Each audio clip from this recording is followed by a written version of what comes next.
Other sport news now, and Olympics news.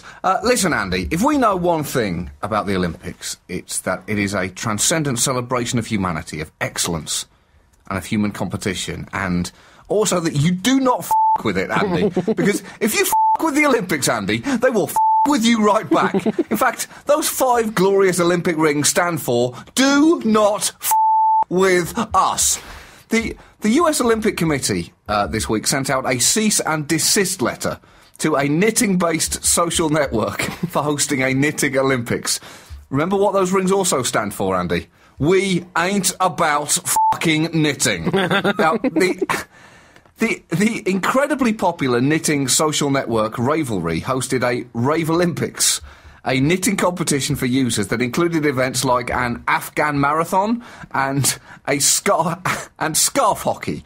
The knitters were supposed to basically compete in each event whilst watching the actual games on TV. So you can see why they posed a clear, present threat, Andy, to everything that the Olympics stands for. Here is a quote from the actual cease and desist letter, and if you are operating heavy machinery or mending a tile on a roof, I must warn you, this gets very funny very fast. This is how it begins. The athletes of Team USA have usually spent the better part of their entire lives training for the opportunity to compete at the Olympic Games and represent their country in a sport that means everything to them. For many, the Olympics represent the pinnacle of their sporting career. Over more than a century, the Olympic Games have brought athletes around the world together to compete at the Olympic Games and represent their country in a sport that means everything to them. So far, so good, Andy. But here we go. We believe that using the name Rave Olympics for a competition that involves an Afghan marathon, scarf hockey, and sweater triathlon, among others, tends to denigrate the true nature of the Olympic Games. In a sense, it is disrespectful to our country's finest athletes and fails to recognise or appreciate their hard work. But here's the thing that you also need to know, Andy. You don't f*** with the Olympics, sure, we all know that, but you definitely don't f*** with knitters. Knitters don't mess around, Andy. And if you ever step up to them, you would better have a pair of high-end needles in your hand, and you better have come ready to knit. Because they also have 5 knitted Olympic rings in 5 different coloured wools, and those rings stand for Knitters Don't Play That Shit.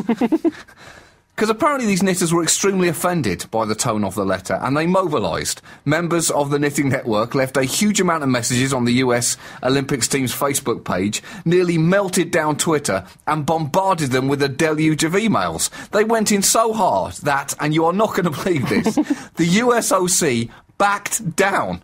In a statement posted recently on their website, a spokesman said, and again, if you're using a power saw or flying a light aircraft at the moment, you may want to be careful, because this statement could cause you to Buddy Holly yourself into a mountain. The statement said, thanks to all of you who have posted, tweeted, emailed and called regarding the letter sent to the organisers of the Rave Olympics. Like you, we're extremely passionate about what we do. The letter sent to the organisers was a standard form cease and desist letter that explained why we need to protect our trademarks in legal terms. Rest assured, as an organisation that has many passionate knitters, we will never intend to make this a personal attack on the knitting community or to suggest that knitters are not supportive of Team USA. We apologise for any insult and appreciate your support. Holy shit, Andy! The IOC wouldn't back down to India over the Bhopal disaster which killed thousands of people, and the USOC just caved to a bunch of knitters. It's the American dream, John. Yes! That is why, as a nation, you can hit baseballs from an inflatable batting cage off an aircraft carrier into a crowd full of jet skiers.